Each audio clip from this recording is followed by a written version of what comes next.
देखिए, अगर मैं आप लोगों से एक डायलॉग बोलूं, डायलॉग क्या, दो शब्द बोलूं, ढूंढू चेल, तो आई एम श्योर कि आप सबके जहन में एकदम से एक चेहरा आएगा और एक नाम आएगा।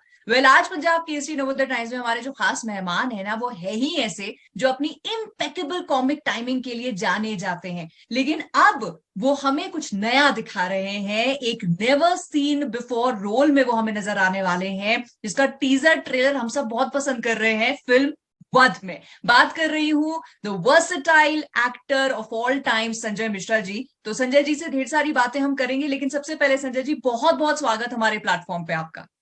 जी, आपने कहा कि अभी तक बहुत सारे कॉमेडी और एक अब ये फिल्म, आप भी वैसे ही थे। मतलब जब इंटरव्यू शुरू हो रहा था तो आप एक अलग मूड में थी, अलग जोन में थी।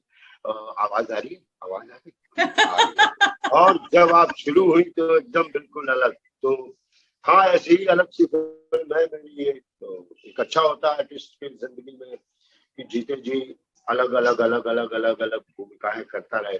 और हम लोग तो शुरू से बहुत अलग अलग, कभी हीरो के दोस्त तो कभी पुलिस वाले पीछे, या ऐसे बने हुए कैरेक्टर होते थे। अब हम लोग के लिए ऐसी फिल्में लिखी जा रही हैं, हम एक्टर्स के लिए, मेरा मतलब है बहुत सारे और एक्टर्स के लिए। ये अच्छी बात है। बिल्कुल बिल्कुल। तो ये जो बदलाव है, इसके बारे में तो आगे मैं आपसे बात करूंगी, लेकिन सबसे पहले तो जो टीजर जितना दिखा है और फिल्म की जो हाइप दिन ब दिन अलग अलग तरह के प्रमोशन से बढ़ रही है संजय जी, तो पूरी फिल्म से एज अ मूवी लवर जिसको अच्छा सिनेमा देखने का शौक है, मैं क्या उम्मीद रखूं? सबसे पहले इसके जो ट्रेलर टीजर जो लोगों को पसंद आ रहे हैं, क्योंकि हम लोग बड़े दर्शक थ्रिल पॉइंट को ना बहुत एंजॉय करते हैं। हाँ। थ्रिलिंग चीज है यार, कुछ वाओ, ऐसे वाली चीजों को। और ऐसी थ्रिलिंग में एक आम आदमी सा दिखता है वो शंभूनाथ मिश्रा या उसकी वाइफ मंजू मिश्रा, तो और आप रिलेट कर पाते हैं कि अच्छा, हमारे ही घर का थ्रिल है मतलब। तो एक तो ये हुआ। दूसरा वध, बड़ी एक वध वगैरह तो एक अलग ठीक है, लेकिन सारे शहरों में, छोटे शहरों में, बड़े शहरों में एक मम्मी पापा होते हैं जिनके पास नाम होता है सिर्फ मम्मी पापा, लेकिन कोई बेबी या बच्चा या कोई उनको प्रोटेक्ट करने वाला, जितने जिस तरह से उन्होंने आपको प्रोटेक्ट किया था, हर फैमिली में उनको प्रोटेक्ट करने वाला कोई नहीं होता, फाइनेंशियली, फिजिकली। तो ये कहानी थोड़ा उसके ऊपर भी है कि कैसे बस सब कुछ करा करू के बच्चों को भेज देते हैं, फिर चार कंधे पड़ोसी के आके आपको उठा के ले जाते हैं। जी तो जी इस जी पर भी है ये वर्क जी। जी। तो बहुत अच्छा रिलेट करेंगे। जी, शुरू में जैसे आपने कहा ना कि अब आपके जैसे जो कलाकार हैं उनके लिए फिल्में लिखी जा रही हैं, तो ऑफ कोर्स ये तो एक रीजन आपके लिए रहा ही होगा हाँ करने के लिए। इसके अलावा जब स्क्रिप्ट आपके सामने आई, शंभुनाथ मिश्रा का कैरेक्टर आपको बताया गया, तो वो एक सबसे बड़ी वजह आपके लिए क्या रही, अंदर से एक आवाज कौन सी आई कि ये फिल्म करनी है? सबसे पहले तो वही, हम जैसे एक्टर्स के लिए बहुत बड़ी बात होती है कि इस तरह के रोल आए। दूसरी, ये मेरे लिए भी उतनी ही चुनौती थी जितनी दर्शकों के लिए भी होगी कि अरे गुरु, डोंट जस्ट से पापा, और उसके बाद सीधा ये मैं इस कैरेक्टर को ग्रास्प कर पाऊंगा ऑडियंस अपने आप से। तो दोनों के लिए चुनौती वाली चीज है, इसलिए भी ये फिल्म किया। तीसरा, शंभूनाथ मिश्रा मेरे पिताजी का ही नाम है, मेरे अच्छा। अपने पिताजी का नाम। तो वो भी एक वजह हुई। और the last, Neena Gupta and all characters जितने थे, एक्टर्स बहुत बेहतरीन, बहुत बेहतरीन, सब बहुत बेहतरीन। एक मजा ही कुछ अलग होता है जब आपके साथ अच्छे एक्टर्स, चाहे वो विलेन हो चाहे। लेकिन नीना जी के बारे में मुझे मालूम था, और वो मेरे सीनियर हैं, उनको लगता था मैं उनका सीनियर हूँ, तो सम्मान सम्मान में ही बहुत काम हो गया। बहुत काम हो गया। तो ये सारी वजहें थी। जी लेकिन सबसे बड़ी वजह है कि मुझे लेके कोई थ्रिलर सोच रहा है। आंखों देखी तो ठीक है, कामयाब एक अलग ठीक है, कड़वी हवा ठीक है, लेकिन थ्रिलर इस तरह का, कत्ल, वध, हत्या, ये सब। बिल्कुल। और ना ये एज अ ऑडियंस हम लोगों के लिए बड़ा एक्साइटिंग चीज है कि जैसे आपने कहा कि एक शख्स जिसकी इमेज ऐसी है कि डोंट डू चिल, और उनको हम जब देखते हैं तो पता है कि अरे अब तो हम ये हैं तो मतलब हम हंसेंगे। अब मतलब वो अभी शख्स, निधि मैडम अभी वो सर्कस का ट्रेलर भी आ गया। हाँ करेक्ट। मैं क्या क्या था वो लाइन बड़ी अच्छी थी। गरीब है अजीबो गरीब होगा तू, मैं अजीबो अमीर हूँ। अब वो और ये बात जो मैंने हद तक की है, बस दो दो अलग चीज। हाँ जो आप बोल रही थी वही मैं क्या बोल रही करेक्ट। तो थी। ये तो ऑडियंस के लिए मतलब एक तरफ सर्कस, दूसरी तरफ यहाँ ये वध, एक ही इंसान जो वर्सेटैलिटी की रेंज अपनी दिखा रहे हैं, तो ये हमारे लिए तो अच्छी बात है ही। और एक्टर्स की जो बिल्कुल। आप बात कर रहे हैं कि नीना जी से मेरी बात हुई थी तो मैंने उनसे भी यही सवाल पूछा था कि आपकी वजह क्या रही। उन्होंने आपका नाम लिया, मेरी वजह संजय मिश्रा के साथ काम करना रही। तो दो वाह दिग्गज वेटरन्स जब साथ में काम कर रहे हैं तो वो अनुभव मैं आपसे जानना चाहूंगी कैसा रहा। एक तो आप थिएटर के हैं, एनएसडी का बैकग्राउंड आपका, फिर दो जो एक जर्नी अपना एक सफर करके आए हैं इंडस्ट्री में, कैसा एक्सपीरियंस था शूटिंग का? नीना गुप्ता जिनका नाम है, पता नहीं कैसी है वो, लेकिन बहुत ही डिसिप्लिन एक जो काम के लिए होता है, लाइफ का एक डिसिप्लिन होता है, वो बहुत मानती है, मुझे ऐसा लगता है। और मैं बिल्कुल ही उल्टा हूँ। डिसिप्लिन है, अपने भी है, लेकिन है जब याद आते हैं तो हो जाते हैं। लेकिन नीना जी के साथ एक जो सीनियर, काफी एक्सपीरियंस मतलब थिएटर सिनेमा, जब हम लोग जाने भी तो यारो तब देखे थे जब बिल्कुल ही कुछ अच्छा करने वाले। और देखो नीना जी, नसीरुद्दीन शाह, सब ये लोग, पंकज कपूर, अरे देखो सब एनएसडी के हैं। हम भी कुछ ऐसे ही बनेंगे। और आप सीधे बन के उनके सामने ही बैठ जाते हो आके कि देखिए मैं तो वो। और एक जब पहली बार मैंने नीना गुप्ता को लाइफ में देखा था तो मैं झाड़ियों में गिर गया था देखते ही देखते। अरे अरे अरे हम हो जाता ना कभी कि आप गायब हो जाते हो और हाँ हाँ। उनको विश्वास नहीं हो रहा था। मैंने कहा कहाँ से लाऊं वो खरोंचे जो लगी थी झाड़ियों में मुझे, हैं शर्ट गंदा हुआ था कहाँ से बताऊं। तो मैं ड्रामा स्कूल था। एक बहुत सुखद दिन, नीना ही जी क्यों, मतलब हर एक एक्टर मानव विज उसके सामने, या फिर अपना सचदेवा सौरभ जो विलन है इस फिल्म का, वो जब सेट पे होता था तो मैं एकदम ऐसा हो जाता था। मतलब संजय सर आपसे बहुत कुछ सीखना है, इस टाइप की बात करने वाला मुझे ऐसे करा देता था। और तेरी तो बहुत अच्छा एक्सपीरियंस था। और ये केमिस्ट्री, कल मैंने फिल्म देखी, वो दिख रही है एक्टर्स में, वो केमिस्ट्री दिख रही है जो केमिस्ट्री होनी चाहिए थ्रिलर की या किसी भी सब्जेक्ट की, वो दिख जी जी। लेकिन रही जैसे है। थ्रिलर आप शूट कर रहे हैं और ऑब्वियसली जब हम फिल्म देखेंगे तो हमें सब इंटेंस दिखेगा, क्या होने वाला है, ये सारी चीजें होंगी। बट शूट करते वक्त आई एम श्योर बहुत सारे इंसिडेंट्स ऐसे रहते होंगे बिहाइंड द सीन जहां कुछ फनी हो गया। जैसे नीना जी से बात हुई, उन्होंने कहा अरे मजाक मजाक में पिक्चर कब कंप्लीट कर ली पता नहीं चला। तो पता नहीं ऐसा चला। कुछ कोई वाक्य, कोई किस्सा है जो आपको याद आ रहा हो, आप शेयर कर सके? तो अगर हम इसको किसी स्टूडियो में बना रहे होते, सेट पे बना रहे होते, गाड़ी से उतरते मेकअप रूम में जाते और सीधा ही मंजू मैंने कत्ल किया है टाइप सो जाता। लेकिन जिस लोकेशन पर हम इसको शूट कर रहे थे, वहां हम उतरते थे, वहां से 1 किलोमीटर गली के अंदर, और वो मुझे लगता था बनारस में ही सिर्फ गलियां होती हैं। और मैं फर्स्ट टाइम ग्वालियर की गलियां देखा भाई साहब। उस 1 किलोमीटर चलना, अरे सर सेल्फी, और वो चुपचाप धीमे धीमे धीमे धीमे धीमे आप उस घर में पहुंचते थे। घर भी वैसा ही सा था, अगर आप देखेंगे फिल्म में तो वहीं पे मेकअप हो रहा है, वहीं पे सब कुछ हो रहा है, और वही घर है, वैसा ही क्लास है। तो बहुत बह जाता था, मैं बहुत बह जाता, लेकिन मस्ती भी कर रहे थे। और फिल्म खत्म होने के 1 महीने तक मैं बड़ा डिप्रेस अपने ही घर में बंबई में चुप ही हो गया था मैं कि मतलब अच्छा।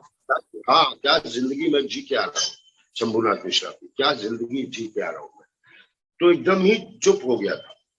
और मस्ती भी हमने की है, नीना जी भी खाने पीने वाली वेजिटेरियन, और हम भी मतलब मौकाटेरियन, जहाँ जो देखा मौका वही मौका हो। दे दिया।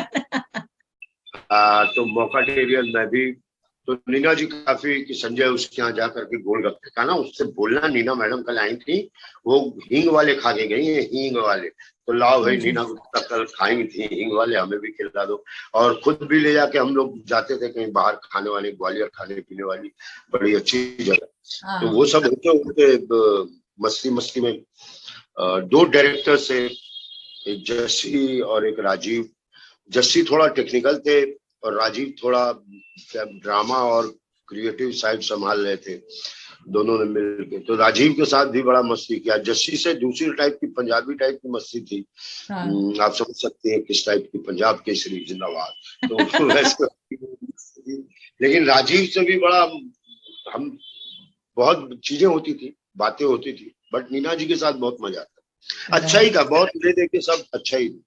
Correct correct. अच्छा, ये संजय जी, आप ने बहुत सारे प्लेटफॉर्म्स में तो काम किया है, बदलाव आप बहुत देख रहे हैं। आज की हम जब बात कर रहे हैं, फिल्म जब आज बन रही है, कंटेंट जब आज बन रहा है, कितना चेंज आप देखते हैं in the form of entertainment? अगर एक्टर की बात करूं तो जी जी, जब मैं आया था तो सिर्फ टेलीविजन पे कुछ नहीं था, सिर्फ एक चैनल होता था, दूरदर्शन।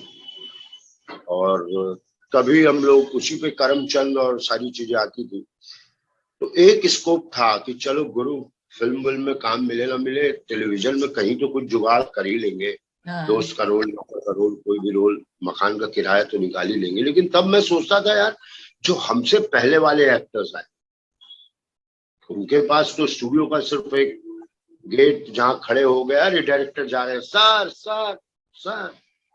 मैंने एक इंटरव्यू में कहा था, हम साबुन बेचते हैं, मतलब आपको दिखाना तो पड़ेगा ना। गाड़ी से कोई आपको तुरंत नहीं कास्ट करा, निधि आ जाओ, ऐसे नहीं होगा। करेक्ट। तो फिर धीरे से जब एक दो साल हम लोग रहने लग गए, तो फिर ये टीवी, वो चैनल, ये वो एलटीवी, दिस टीवी, तो थोड़ा काम का स्कोप खुला कि यार चलो, बहुत लोग अब सीरियल बना रहे हैं, बहुत सारे चैनल्स आ गए हैं। अब काम, अभी चैनल्स तो ही हैं, अब ओटीटी भी आ गया, वेब सीरीज आ गया। ऐसे ऐसे एक्टर दिख रहे हैं जो आज से 40 साल पहले शत्रुघ्न सिन्हा और ये सारे एक्टर्स, जितेंद्र, जो हम हिंदी फिल्मों की बात करें, बच्चन जी या धर्मेंद्र जी या जो भी, इतना उनके पास स्कोप नहीं। तो बहुत मेहनत करने के बाद आज एक वेब सीरीज आती है जिसमें एक एक्टर बहुत पॉपुलर हो जाता है। यार क्या एक्टर है यार, ये चीज अगर वो नॉर्मल वाले में होता तो उसको यहाँ तक आते आते वो बूढ़ा हो गया होता, मतलब मेरे टाइप का कुछ हो गया। हालांकि अब तो स्कोप काफी, टेक्निकली भी हम बहुत अलग हुए। कभी कभी लोग कहते हैं यार मुझे 30 साल हो गए फिल्म देखे हुए। ये गर्व की बात नहीं है यार, जाके देखो कितना चेंज हुआ है, साउंड कितना चेंज हुआ है। 7.1, उधर से कुत्ता भौंक रहा है, कुत्ता उधर से भौंक रहा है, स्क्रीन इधर दिख रही है, हर चीज का साउंड, कहीं केले वाला उधर से जा रहा है। तो ये सारी चीजें देखनी चाहिए। बिल्कुल तो बहुत चेंज है। और कंटेंट तो हमने नहीं चेंज किया। हम होते तो वही, एक हसीना थी, एक दीवाना था, प्यार होता था, एक विलन था, हम होते तो वैसे ही होता। हम मतलब हम सिनेमा वाले, ऑडियंस को चाहिए कंटेंट, तो उसने चेंज करवाया, उसने सपोर्ट किया। आज भी नहीं, आज से नहीं, बहुत साल पहले श्याम बेनेगल की फिल्में, केतन मेहता की फिल्में, सही परंपे की फिल्में, मणि कौर की फिल्में, कुछ लोग जाते थे देखने, मेरे फादर जाते थे, हम जाते थे। तो इट मीन्स कि आपको कंटेंट चाहिए कुछ और, हीरो हीरोइन के अलावा। बिल्कुल, ये ऑडियंस ने चेंज करवाया। बिल्कुल बिल्कुल, और वो दिख भी रहा है और उसका फायदा ऑडियंस को भी हो रहा है, और क्योंकि प्लेटफॉर्म्स काफी बढ़ गए हैं तो ऑफ कोर्स एक्टर्स को भी उसका फायदा हो रहा है, एक्टर्स, मेकर्स, सारे लोगों को हो रहा है। बिल्कुल बिल्कुल। तो संजय जी, वध के बाद नेक्स्ट कहाँ पे आपको देखेंगे? अरे भूल गई, सर्कस। सर्कस में तो देखेंगे ही जी। जी, उसके बाद काफी फिल्में हैं मेरी लाइन से, और मैं डिसअपॉइंट नहीं करूंगा, बहुत अलग अलग सब्जेक्ट की फिल्में जो अभी मैं नाम नहीं ले सकता, बड़े प्रोडक्शन, बड़े जी जी जी, तो अभी मैं नाम नहीं ले सकता, लेकिन है काफी, दुखी नहीं राइट। तो उसका तो मैं वेट करूंगी कि जब अनाउंस होंगी आपके साथ वापस से एक इंटरव्यू होगा, फिर उसके बारे में बात करेंगे। बट जाते जाते, क्योंकि मैंने नीना जी से भी कहा था कि आप फिल्म में एक पात्र नहीं है, आप फिल्म की हीरोइन है, तो संजय जी आप क्योंकि फिल्म के हीरो हैं, तो बतौर हीरो आप अपनी ऑडियंस को क्या कहेंगे वध देखने के लिए? मैं ये कहूंगा, छोटी फिल्में, जब आप बात करते हैं कंटेंट और अच्छी फिल्मों की, तो आपको वध देखना चाहिए, क्योंकि अगर आप देखने जाएंगे ना तो हम बनाएंगे, मुझे लेके कोई फिल्म बनाएगा, और जब हम जैसे लोगों पर फिल्में बनेंगी, हम जैसे कैरेक्टर्स पर फिल्में बनेंगी, तो आपके आने वाले जनरेशन को वो बहुत गर्व से कहेगा कि यस, हम इंडियंस बहुत अच्छी फिल्में बनाते हैं। मतलब आने वाले जनरेशन, बहुत बड़ी बात कर रहा हूँ मैं, कि अगर हमारी क्या गलती है, हमारे फैमिलीज में जो हमारे फादर्स थे उनकी क्या गलती थी, जो हमें हमारे कल्चर, हमारी चीजों से बहुत ज्यादा अवगत नहीं कराया। अब तो हमारी पूरी पीढ़ी लैपटॉप और मोबाइल पे लग गई है, वो दूसरी दुनिया में, वो हम अपने आप को नहीं जान पाए लेकिन दूसरों को जान पाए, वो बड़ा खतरनाक होता है। तो आप ऐसी फिल्मों को प्रमोट कीजिए, जो अच्छी फिल्में आती हैं उनको हॉल में देखने जाइए। जी। मैं थोड़ा सा गुनाहगार इसलिए भी हूँ क्योंकि हॉल के खर्चे बहुत है, मैं नहीं कह सकता कि जाइए, खर्चे बहुत है, लेकिन अब गवर्नमेंट को भी सोचना चाहिए कि नहीं यार, ये कोई सिगरेट शराब नहीं है, ये इंटरटेनमेंट है, यहाँ से मतलब रखता है। और अगर हम थोड़ा उसको सस्ता कर दें, 4 करोड़ 5 करोड़ की फिल्में भी 200 करोड़ से टक्कर कैसे लेंगी यार? बिल्कुल। उनका भी टैक्स उतना ही है, हमारा भी टैक्स उतना ही है। तो ये सब चीजें थोड़ा कंसीडर करें, अच्छी फिल्मों को गवर्नमेंट भी सपोर्ट करे और आप भी सपोर्ट कीजिए, तो गवर्नमेंट आएगी ही आएगी। तो प्लीज देखने जाइएगा वध, और अच्छी फिल्म, नाखुश होकर नहीं आएंगे आप।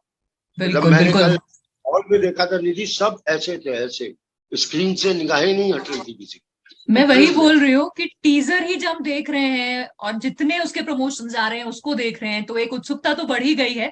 और आपने भी जैसे कह दिया है कि अच्छी फिल्में, अच्छा कंटेंट, एंड आई थिंक आजकल हम ये अच्छे कंटेंट के भूखे हैं। सो ऑडियंस से मेरी भी अपील है कि वध को आप जरूर जाइएगा देखने के लिए। एंड संजय जी, आपको बहुत बहुत शुभकामनाएं फिल्म की सक्सेस के लिए, और thank you so much interview के लिए। आपके पीछे गणपति, उनको भी हाथ जोड़ लीजिए। जी, जोड़ लिए। हाँ, और मेरे पीछे महाकाल है इधर, तो मैं उनको भी हाथ जोड़ देता हूँ। बिल्कुल। हाँ, तो बढ़िया है, बाप बेटे हैं तो उधर, बाप उधर बेटा। वेरी गुड, जी, वेरी ठीक गुड। है। Thank you so much Sanjay ji.